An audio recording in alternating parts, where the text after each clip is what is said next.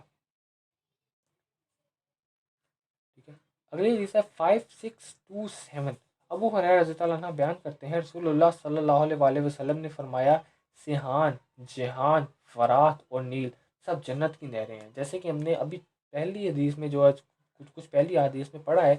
کہ جو ہے جنت کی 4 نہریں جو سی ہیں 4 ہیں وہ فردوس سے نکلتی ہیں، جنت الفردوس سے نکلتی ہیں۔ تو یہاں پہ جو ہے اس کا ذکر بھی آ گیا، ان چاروں کے نام بھی آ گئے، سیحان، جہان، فرات اور نیل، یہ 4 جنت کی نہریں ہیں، یہ جنت کی نہروں کے نام ہیں۔ ٹھیک ہے، ابو ہریرہ رضی اللہ عنہ اس حدیث کو بیان کر رہے ہیں۔ جی 5629، عتبہ بن غزوان رضی اللہ عنہ بیان کرتے ہیں، ہمیں بتایا گیا کہ اگر جہنم کے کنارے سے پتھر گرایا جائے تو وہ 70 سال میں بھی اس کی تہ تک نہیں پہنچتا، اللہ کی قسم اسے بھرا جائے گا، اللہم اجرنا من النار، اللہ ہمیں جہنم سے بچائے۔ یعنی جہنم کی گہرائی اتنی زیادہ ہے کہ ایک پتھر گرایا جائے تو 70 سال تک وہ گرتا رہے گا، پھر بھی اس کی تہ تک نہیں پہنچے گا۔ ٹھیک ہے، پھر اسی حدیث کے آگے جو ہے عتبہ بن غزوان جو ہے وہ پھر بیان کرتے ہیں کہ ہمیں یہ بھی بتایا گیا، یعنی پہلے جہنم کا بتایا گیا، ہمیں یہ بھی بتایا گیا ہے کہ جنت کی چوکھٹ کے درمیان فاصلہ 40 سال کا، یعنی جنت کے دروازے کو پار کرنے کے لیے 40 سال کی مسافت چاہیے، اس دنیا کے 40 سال کی مسافت چاہیے جنت کا دروازہ پار کرنے کے لیے۔ یعنی میدان حشر سے ہم جہاں سے دروازہ شروع ہوتا ہے اور جنت جہاں پہ شروع ہوگی نا، اس کے درمیان کا فاصلہ 40 سال کا ہوگا۔ اور اس پر اب یہ دوبارہ حدیث پڑھوں میں، اور اس پر ایک دن ایسا بھی آئے گا کہ وہ ازدحام کی وجہ سے بھری ہوگی، یعنی ایک ایسا دروازہ اتنا جس کے دروازے کی چوکھٹ ہی جو ہے وہ 40 سال مسافت ہے۔ کہتے ہیں کہ ایک دن ایسا بھی آئے گا کہ ہمیں بتایا گیا ہے ایک دن ایسا بھی آئے گا کہ وہاں بھری ہوگی وہ جگہ، چل پیر رکھنے کو جگہ نہیں ہوگی اتنی۔ یعنی اللہ تعالیٰ جہنم کو تو بھرے گا، لیکن ساتھ ساتھ یہ بھی فرما دی گا کہ ہم جنت میں بھی اتنے لوگ داخل کریں گے کہ ایک ایسا دروازہ جس کی چوکھٹ 40 سال کی مسافت کی ہے وہ بھری ہوگی فل۔ ٹھیک ہے، تو ابھی جو سا ہم نے یہ اس کا جو ایک پہلا باب تھا وہ مکمل کیا ہے جنت والے چیپٹر کا۔ ٹھیک ہے، انشاءاللہ آگے ہم دوسرے باب بھی کریں گے۔ اس دوران اگر مجھ سے کوئی غلطی ہو گئی ہو تو جناب میں اس کا معافی کا طلبگار ہوں۔ ٹھیک ہے، اور اگر آپ کو کوئی بات بری لگی ہے تو اللہ تعالیٰ آپ کو توفیق عطا کرے کہ آپ مجھے معاف کریں، اور آپ بھی مجھے معاف کر دیجیے گا۔ ٹھیک ہے، السلام علیکم ورحمۃ اللہ۔